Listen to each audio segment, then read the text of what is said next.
It happened in slow motion, like something out of a nightmare.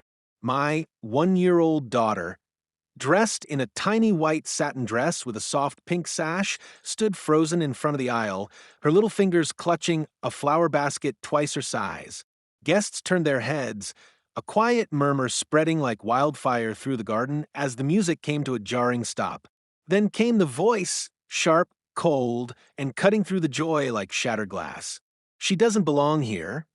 Karen, with her arms crossed and lips curled in righteous fury, marched up the aisle in her ridiculous heels, barking commands like she ran the entire world. "No kids under 5 allowed. It's in the HOA guidelines. Take her away. Now." People gasped. Some tried to intervene, but no one moved fast enough. My daughter's face twisted in confusion, then fear.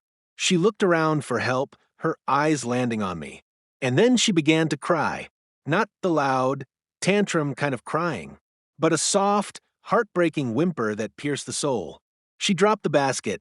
Flowers spilled like broken promises, and with a trembling step backward, she turned and began to walk away, her tiny frame shaking with each sob. Karen stood there, smug and satisfied, like she had upheld some sacred law.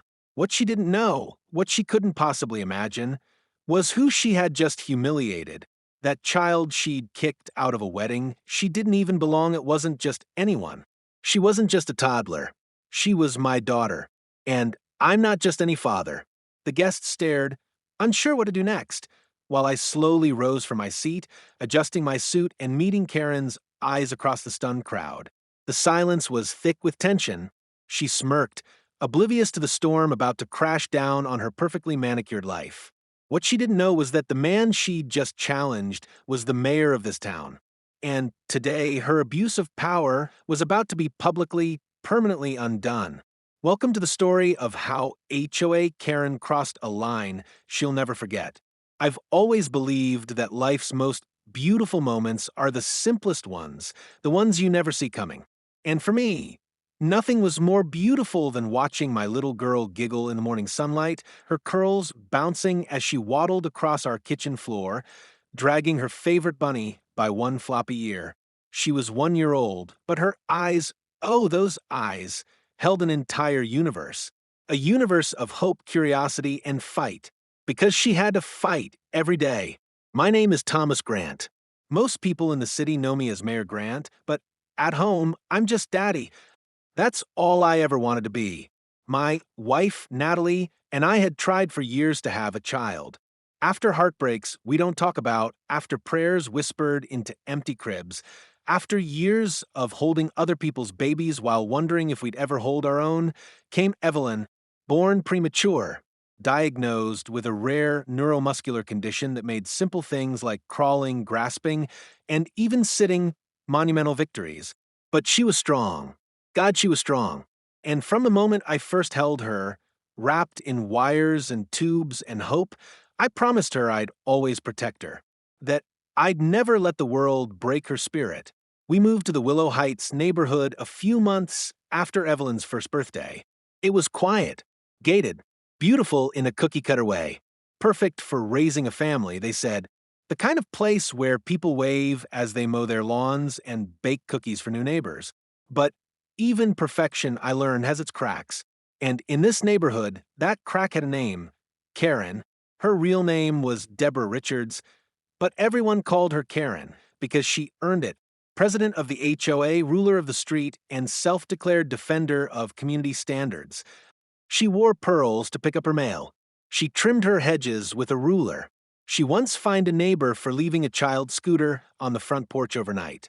And she greeted us not with cookies or warmth, but with a printed pamphlet, "Welcome to Willow Heights, our rules, our values." She made sure to underline the part about children being seen, not disruptive. At first, we laughed it off. Maybe she was just meticulous, a little old school. But the signs came early. The passive-aggressive sticky note on our recycling bin when a pizza box didn't fit perfectly inside. The raised eyebrow when Evelyn squealed too loud at the ducks by the community pond. And then the real tension started the week our niece, Jamie, got engaged. Jamie is like a daughter to us. She practically grew up in our house, and when she asked if we'd host her wedding in our backyard, an intimate ceremony with close friends and family, we were thrilled. We had the space, the view, the love, and for Evelyn, it was like a fairy tale coming to life. She spent hours watching wedding videos, with Natalie practicing dropping flower petals from her little basket. She'd toddle around in sparkly shoes too big for her feet, twirling and clapping, saying wedding, wedding. Her doctors had said she might not walk unaided until much later, but Evelyn was determined. That flower girl role gave her purpose. She would whisper to herself, "Evie, big girl," and push through pain to take those extra steps. The wedding wasn't just a party for her. It was a symbol, a moment of inclusion, of being part of something joyful. But Karen, of course, had other plans. It started with a letter folded, typed, and hand-delivered like some royal decree. It cited the HOA's clause on event gatherings exceeding 10 guests and warned that any violations would result in a $500 fine per infraction. Noise pollution, she wrote, possible property damage, increased traffic, safety concerns. She ended it with, "I trust you will make the responsible decision." Natalie and I discussed it late into the night. We weren't breaking any actual laws. We had permits. We had notified the HOA weeks in advance.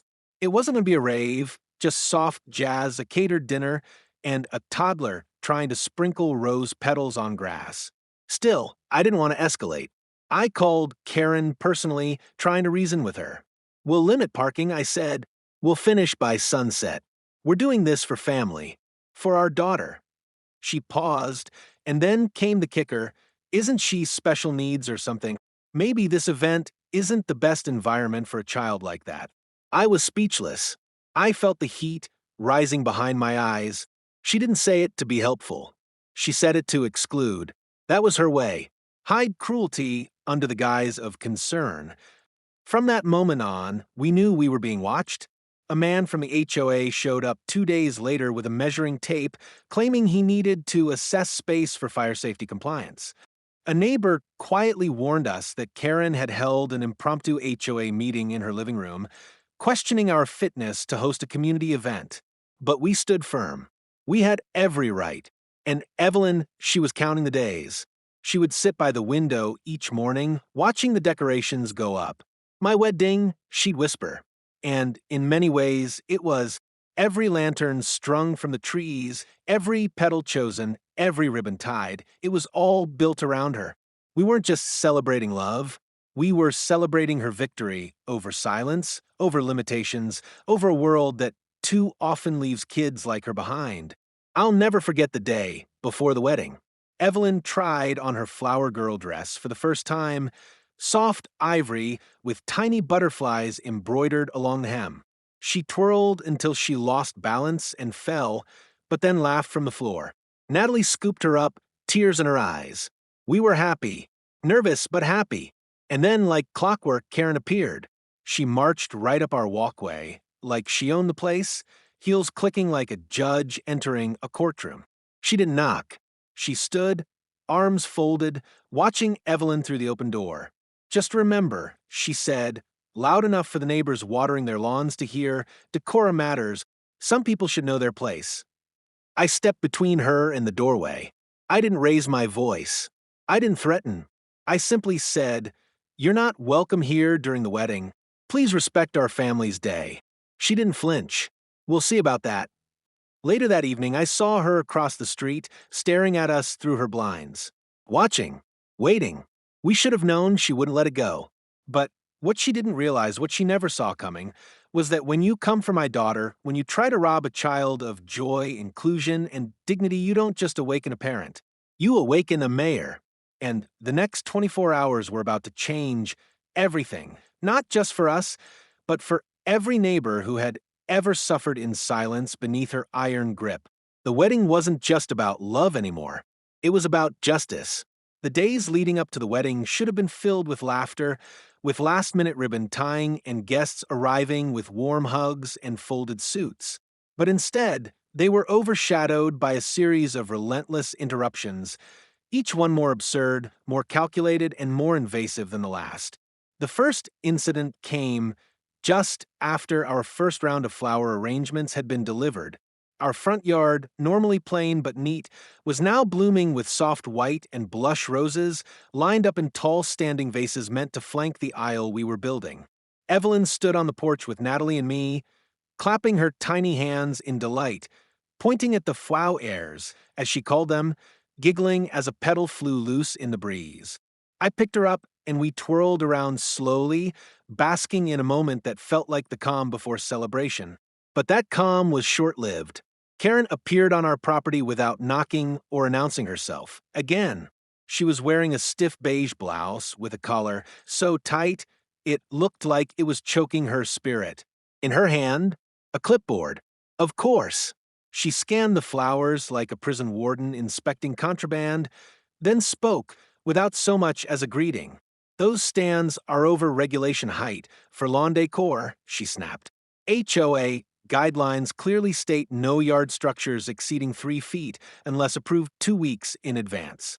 Natalie tried to explain that these were temporary, part of a permitted private event, and would be removed immediately after. But Karen wasn't interested in explanations, only enforcement. She scribbled something dramatic on her paper and turned sharply on her heel. "Expect a fine in your mailbox tomorrow," she muttered as she walked away, heels tapping like a ticking time bomb.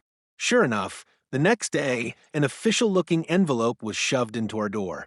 Inside was a typed notice of violation from the HOA, citing us for unauthorized exterior event structures and community visual disruption. A $300 fine was listed at the bottom in bold. I couldn't believe it. Natalie was furious. Evelyn sensed the tension and stopped twirling. That was the part that crushed me the most, watching my daughter's joy dim, not because she understood HOA rules, but because she could feel the energy shift in our home. That innocent confidence she had, the one we had worked so hard to nurture, was starting to crack. And Karen wasn't done. 2 days later, our wedding chairs arrived. Simple white folding chairs. Nothing flashy. But apparently, even these were a threat to the sanctity of the neighborhood. A letter was taped to our mailbox that evening, laminated against dew, as if it were a precious artifact. It accused us of obstructing neighborhood aesthetic continuity and threatened another fine. I stood in my driveway, reading it under the glow of the porch light, the words blurring with disbelief. Was this woman really declaring war over wedding chairs? I walked over to the neighbors the next morning to try and clear things up. The Thompsons, who lived across from us, were sympathetic. "Karen's always been intense," Mrs. Thompson said carefully, glancing toward her own house as if afraid it might have ears. "Last summer, she fined us for letting our grandson ride his tricycle too close to her driveway. Said the squeaky wheel was a public nuisance." Others weren't so kind. Mr. Langston, a longtime HOA loyalist, wagged a finger at me and said, "You're not above the rules just because you're mayor. We have structure here for a reason." That stung, not because it was harsh, but because it revealed something deeper. This wasn't just about rules. It was about control. About Karen's need to remind people, publicly and repeatedly, that she was the gatekeeper of this community. Still, we kept preparing. Evelyn remained excited, despite the constant interruptions. She practiced her walk down the aisle in our living room, her legs wobbling slightly, but always pushing forward. We added extra support to her shoes, reinforced her basket handle, and reminded her over and over how proud we were. The night before the rehearsal, she whispered to me, "Daddy, every big girl tomorrow." I kissed her forehead and nodded, my heart full and aching all at once. But Karen couldn't stand the thought of us having joy she didn't authorize. That evening, she sent an email blast to the entire neighborhood, accusing us of violating community trust, overusing shared water resources for event prep, and disrupting the peaceful character of Willow Heights. She even included pictures she had taken, close-ups of our backyard, of the tent poles being raised, of Evelyn's stroller on the grass. The caption read, "Unauthorized use of mobility equipment on communal lawn." That one broke Natalie. She stared at the email on her phone for a long time, then silently walked into the bedroom and closed the door. I sat there on the couch, Evelyn asleep against my chest, and felt rage bubbling up in my throat like lava. The worst part? Some neighbors began to pull away. Invitations that had been accepted were suddenly declined. Something came up. We'll send a gift instead. I saw people I had waved to for months now crossing the street to avoid me. Karen was winning in her own quiet, vicious way, chipping away at support, isolating us through innuendo and manipulation. And yet we pressed on. Because we had to. Because this wedding wasn't just a celebration, it was a stand. The final straw came at the rehearsal. The aisle was ready, the music was being tested, and Evelyn, dressed in a practice version of her gown, was about to do her first full run. Guests were smiling, phones ready to record, and I stood near the altar with Natalie holding our breath. Evelyn took her first step, then another. She paused, swayed, steadied herself. People gasped, soft, joyful gasps. She smiled. She dropped her first handful of petals. The sun caught in her hair like a spotlight. And then Karen walked straight into the aisle. "I need to speak with the homeowner," she barked, holding up a sheet of paper like a police warrant. "This event is in direct violation of Section 5C of the HOA Community Use Policy." She turned to the crowd. "I am the elected president of this HOA, and this gathering is not approved." "Karen, this is a rehearsal," I said, stepping forward. "We have the permit. You've received copies. You've sent us 5 different notices already." She didn't blink. "I'm shutting this down. Effective immediately." I looked at Evelyn, who had stopped walking. Her basket tilted. Her lip trembled. "No more wedding?" she asked in a voice so soft it nearly broke me in half. I walked to her, knelt down, and whispered, "Yes, baby, there will be a wedding." That night, I filed an official complaint with the city council, yes, the one I lead, and documented every fine, every message, every photo Karen had sent. I contacted the local news station anonymously. I didn't want a scandal. I wanted the truth. But even I wasn't prepared for what would happen next. The story broke the next morning. Mayor's family harassed by HOA president over child's wedding roll. Within hours, it spread like wildfire. People posted screenshots of Karen's messages, neighbors came out with their own horror stories, and the community that had once tiptoed around her began to speak. Loudly, publicly. But Karen? She doubled down. She stood outside our house on the morning of the wedding, holding a copy of the HOA charter, flanked by 2 board members who looked like they'd rather be anywhere else. "I warned you," she said coldly. "This is not how things are done here." I stepped onto the porch, adjusted my tie, and looked her in the eyes. "No, Karen. This is exactly how things are done here. With love, with courage, with family." And as Evelyn peeked out the front door in her full dress, ribbons dancing, cheeks glowing, heart open, Karen finally realized something. This wasn't her street anymore. This was ours. And she couldn't stop what was coming next. Not now. Not ever. The morning of the wedding bloomed with a golden hue, the sky clear, the breeze gentle, and for a moment it felt like grace had settled over our home. The backyard had been transformed into a dream. White and blush roses swayed slightly in the morning light, twinkling fairy lights wove between tree branches, and soft instrumental music floated through the air as if the wind itself was humming a hymn.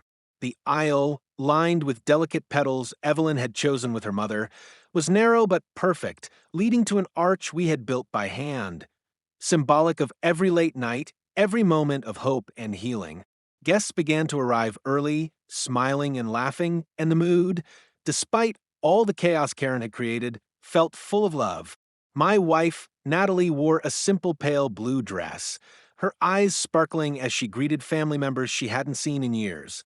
I stood by the entrance to the yard, shaking hands, directing people to their seats, my heart beating faster not from nerves, but from gratitude. And then came the moment that froze everything. Evelyn stepped out onto the back porch. She wore her flower girl dress like it was made for a princess. Soft ivory tulle with butterfly accents on the shoulders, and a thin satin ribbon tied around her waist. Her curls had been brushed and pinned with tiny white blossoms, and she clutched her little petal basket like it was treasure.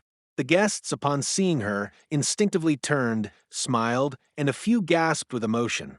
She stood there, blinking, not entirely sure if she should move yet, until Natalie knelt beside her and whispered, "You're the star today, baby. Go shine." Evelyn smiled, the kind of smile that lights up every dark place in the world, and took her first step onto the grass.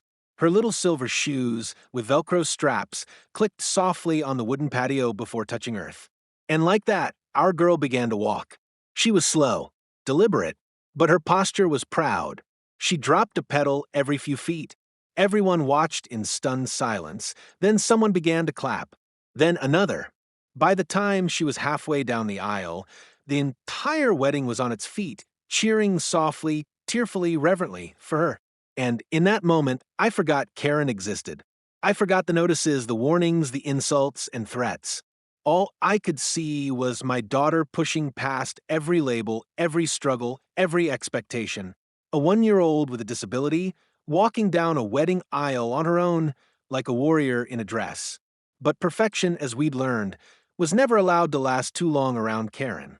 Just as Evelyn reached the final stretch before the arch, a voice sliced through the music like a dagger through silk. "Stop this immediately!" Gasps rippled through the crowd. Heads turned sharply. I froze, blood turning cold, because I knew that voice, and there she was, Karen, in a bright red pantsuit like she was attending a board meeting instead of a wedding, heels stabbing into our lawn, HOA binder clutched like a weapon. She hadn't RSVP'd. She hadn't even acknowledged the invitation. But now, here she was striding in from the side gate, like she owned the air we were breathing.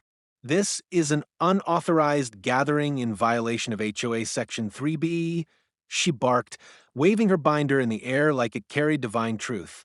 "There are far too many guests. Amplified music is forbidden on weekends. And children who are not residents of the home may not participate in official events without written approval." I stepped forward instinctively, but Evelyn, bless her innocent heart, turned toward the commotion, confused. She took one more step and stumbled. It was a small misstep. Her balance shifted, and she caught herself, but her basket tipped over. The petals fell to the ground like feathers, and her face crumbled with embarrassment. She looked around, not understanding why people weren't smiling anymore, why the music had stopped, why Karen was yelling. And then Karen did the unthinkable. "She's disrupting the ceremony," she snapped, walking straight up the aisle now, eyes locked on Evelyn. "This is not appropriate for a formal wedding. Remove her at once before someone gets hurt." Natalie let out a gasp, sharp, breathless, like someone had knocked the wind out of her. I was already moving fast across the yard, through the chairs between stunned guests. But not fast enough. Karen reached Evelyn and, without warning, grabbed the handle of her basket. "This is not a playground," she hissed, yanking it from her grip. Evelyn let out a soft cry, not loud, but sharp. A little "ah" as her body twisted from the force of Karen's pull. And then she fell, right there on the grass, in front of everyone. On her knees, palms scraped, her dress bunching under her legs. Her lip trembled. Her eyes welled up. And then the sob came. One heartbreaking, confused, betrayed wail. And still, Karen looked unbothered. "She needs to learn boundaries," Karen muttered. "Not everything is about her disability." Silence fell like a shroud. For a moment, no one moved. It was like the world had stopped turning. And Evelyn, she sat there, staring up at Karen like the sky had fallen, like magic had been stolen. And that's when I saw it, the crack, the shattering of a child's faith in goodness. That moment when trust falters and joy dims. And that was it. That was the moment I snapped. I walked forward slowly. No panique, no yelling, just pure, burning resolve.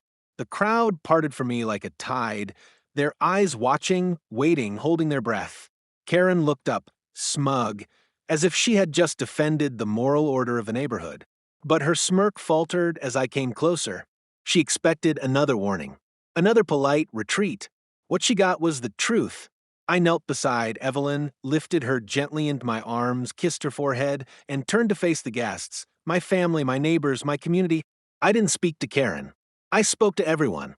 That's when I stepped forward and told everyone who I was. As I stood there, holding my daughter, her tiny body trembling, her face buried in my shoulder, dress wrinkled, petals crushed into the grass, something inside me shifted. It wasn't rage, not anymore. It was deeper than that. It was clarity. That crystal clear moment when you know that silence is no longer an option. That dignity demands a voice. And so I turned, facing the entire crowd, every friend, every neighbor, every stranger who had once kept their heads down while Karen barked her rules. I didn't shout. I didn't curse. I simply looked her straight in the eyes, my voice calm, but full of quiet fire. Karen, I said, you just assaulted a disabled child. Her jaw dropped slightly, not because she was sorry, but because she didn't expect consequences, not here, not ever. I shifted Evelyn's weight gently, making sure her scraped palms didn't press against me, then took a breath and raised my voice just enough to address the crowd, who were now watching in stunned silence. Most of you know me as Thomas. I began. Some of you call me Tom. Others know me simply as the dad who walks his daughter to the pond every Sunday morning. But many of you may have forgotten, or perhaps never realized, that I'm also your elected mayor of this city, of this county.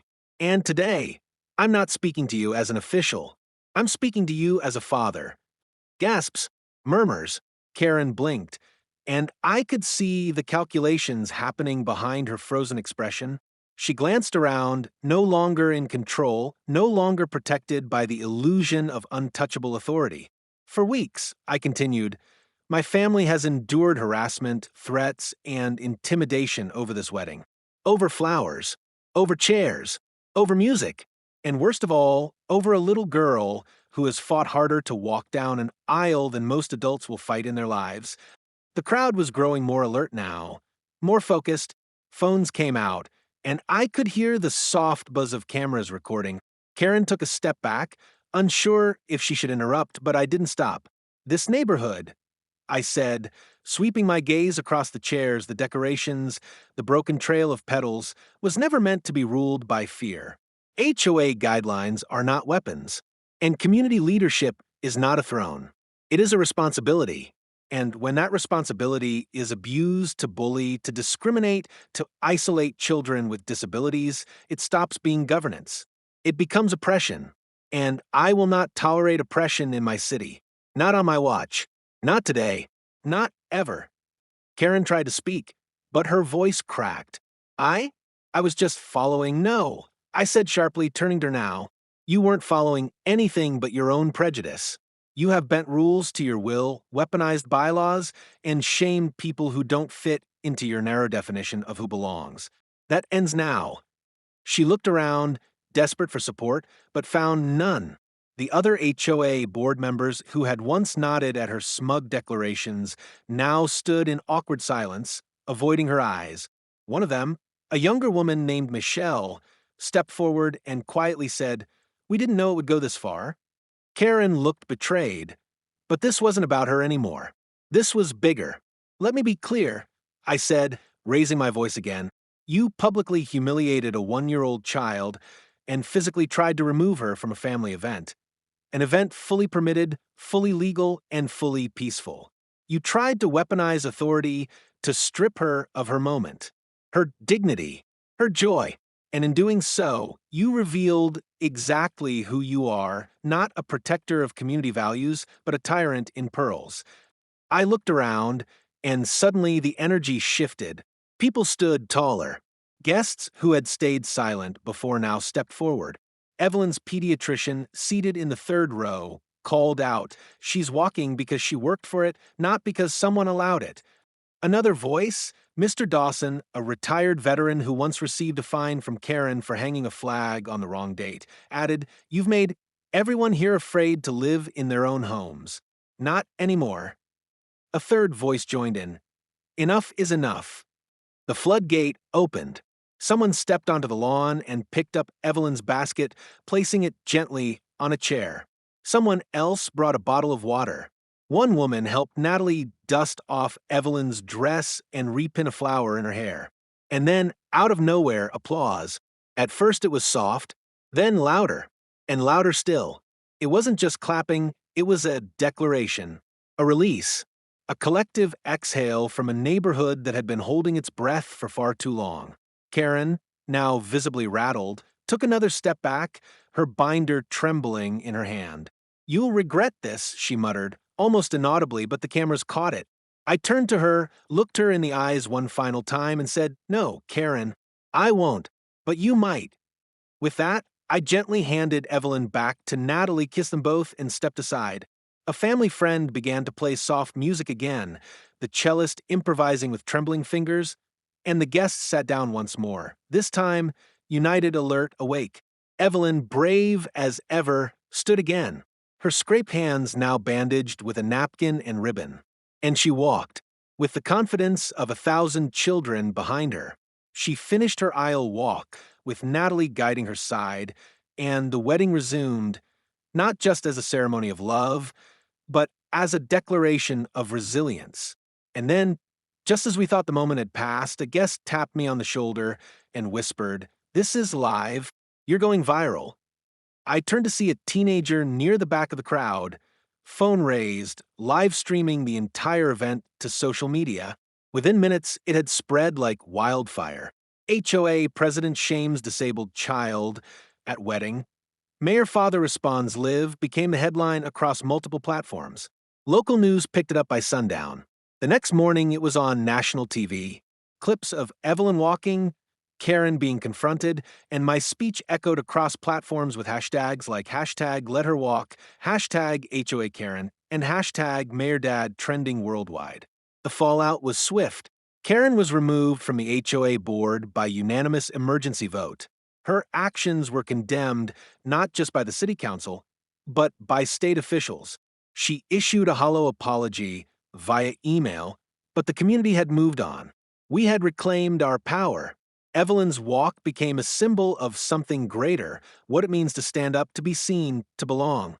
What started as a simple backyard wedding became a national conversation about inclusion, decency, and the limits of authority. But for me, it was always about that one little girl who just wanted to drop her petals in peace. And from that day forward, she would never walk alone again. The ceremony resumed as if the chaos had never touched it, but something had shifted, not just in the air, but in the people. The tension that had once hung like a storm cloud over Willow Heights had been swept away by something stronger than decorum, louder than bylaws, truth. As Evelyn finished her walk down the aisle, escorted now by both her mother and one of the bridesmaids who had jumped in to help, the crowd erupted into quiet tears and thunderous applause. The couple exchanged their vows under a glowing sunset, their voices trembling with emotion as they thanked not only each other but the community that had, in a single afternoon, rediscovered its voice. But the ceremony was only half the story. The real resolution began in the hours and days that followed, as the neighborhood finally confronted the fear it had lived under for far too long. That same evening, after the last dance had been danced and the last champagne glass had been clinked, I received a call from Michelle, the HOA board member who had spoken up during the chaos. "We're holding an emergency board meeting tomorrow," she said quietly, almost as if she didn't believe her own words. "The residents want change, and, well, I think we're finally ready to do something about it." And they did. The next afternoon, dozens of neighbors, many of whom had once whispered behind closed doors or avoided eye contact at the mailbox, showed up to the HOA office in person. Some brought photos, others brought stories, all brought a voice. Parents who had been fined for letting their kids chalk the sidewalk. Veterans reprimanded for flying flags. Elderly residents cited for growing tomatoes in pots that were too visible. Karen's reign hadn't just been annoying, it had been oppressive. She had hidden her cruelty behind policies, her prejudice behind paragraphs of fine print. But now, in the light of day and under public scrutiny, her power crumbled like cheap plaster. The vote was unanimous. Karen was officially removed from her position as HOA president, stripped of all board privileges, and barred from holding office again. She tried to issue a public statement through the HOA newsletter, something hollow about misunderstandings and unfortunate optics, but the board rejected it. Instead, a new message was sent to every household in Willow Heights, an open letter of apology written by the board acknowledging the harm that had been done to Evelyn, to my family, to every resident too afraid to hang a wind chime or host a birthday party. The letter was clear, heartfelt, and included the words we hadn't dared hope for. We failed to protect our community. We allowed one voice to speak louder than the rest. We are sorry. I sat on the porch that night, letter in hand, Evelyn asleep beside me in a blanket, the stars above scattered like a promise. Natalie joined me with a cup of tea, her eyes red from joyful exhaustion. Do you think she'll even understand what happened today? She asked softly, brushing a curl from Evelyn's forehead. I shook my head. Not now. Maybe not for years. But someday she'll know. She'll know that she walked through fire and didn't flinch. That she stood her ground, even when the world tried to shove her back into the shadows. And she'll know that people stood up for her, because she mattered. But the story didn't end in Willow Heights. The footage from the wedding went viral within 24 hours. First local news, then national, then global. Interviews followed. Reporters reached out. Advocacy groups began sharing Evelyn's walk as a symbol of inclusion and resilience. Hashtags like #LetHerWalk and #HOA Karma trended across platforms.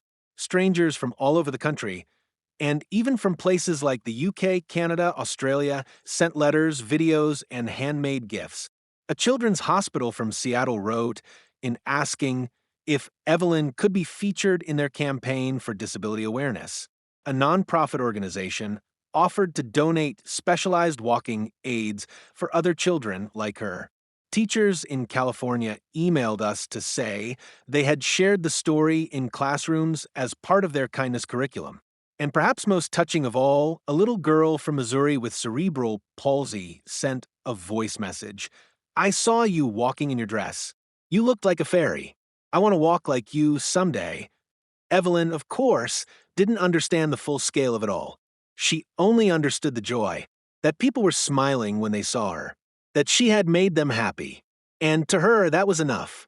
We began saving all the letters, messages, and drawings into a scrapbook, something she could open when she was older, something to remind her that even in a world that often doesn't know what to do with people who are different, she was never alone.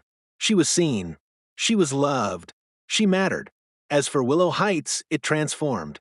Slowly at first, then more boldly. The community rewrote its HOA charter, this time with an inclusion committee, the first of its kind in our city. The new board held open forums, invited residents to share ideas, and even allowed children to be part of neighborhood planning days. Evelyn's name was quietly added to a new community bench near the pond with a little plaque that read, "Let her walk." And every spring since, on the anniversary of the wedding, the neighborhood has hosted a day of joy, a celebration of love, family, and the freedom to simply be. No forms, no fines, just people. Together. Karen, from what I heard, moved away 6 months later. Quietly. No one threw a going-away party. No one really noticed. And the house she left behind? It was bought by a young couple with twins. They decorated their porch with balloons every weekend. No one complained. And me? I kept being mayor. But I also became something else that day. Not just a public figure, not just a father, but a witness to what happens when love stands its ground. I've delivered speeches in crowded halls and shaken hands with dignitaries, but nothing I've ever said or done carried more meaning than the moment I stood at that wedding aisle, lifted my child from the ground, and told the truth. And if you're listening to this story today, know this. No rule book, no uniform, no angry neighbor gets to decide who belongs and who doesn't. Inclusion isn't optional. Dignity isn't negotiable, and a child's joy, that's sacred. So, the next time someone like Karen tells you that you're too loud, too different, too much of a disruption, smile, stand tall, and remember Evelyn. Because every petal she dropped on that aisle was a reminder. Love always walks through. Even when it stumbles, even when it's pushed, it always gets back up. And this time, It brought an entire neighborhood with it. Sometimes the deepest pain doesn't come from loud injustice. It comes from the quiet, everyday moments when someone decides you or your loved ones don't belong. When rules are twisted to exclude. When power is used not to protect, but to push people out. And for families like mine, for parents of children with disabilities, for neighbors who've been silenced, for anyone who's ever been told they're too different for the community they live in, this story isn't just ours. It's yours too. Being a father changed the way I see everything. It taught me that every smile, every step, every tear means something. It reminded me that standing up doesn't always mean shouting. Sometimes it just means refusing to step aside. Evelyn didn't walk down that aisle because we made space for her. She walked because she made space for herself, and the world finally had to pay attention. So, if you've ever felt powerless against someone like Karen, if you've ever been fined, judged, or excluded for simply being yourself or defending your family, you are not alone. This happens in neighborhoods across the country every day, behind neatly trimmed hedges and under the polite silence of HOA letters. But silence only wins when good people let it. That's why we share these stories. Because every time we speak up, every time we push back with truth, with community, with love, we reclaim power from those who abuse it. We are HOA Denied Access, the channel where stories like this get the light they deserve. Where justice is not just an idea, but a memory burned into every viewer's heart, where we expose what happens behind the walls of nice neighborhoods and remind the world that no policy should ever stand taller than human dignity. If this story moved you, share it. Comment below if you've ever faced your own Karen moment. And subscribe if you believe that family, fairness, and freedom should always come first. Because in this community, we don't knock quietly. We knock down the doors. This is HOA Denied Access, where no voice is ever silenced again.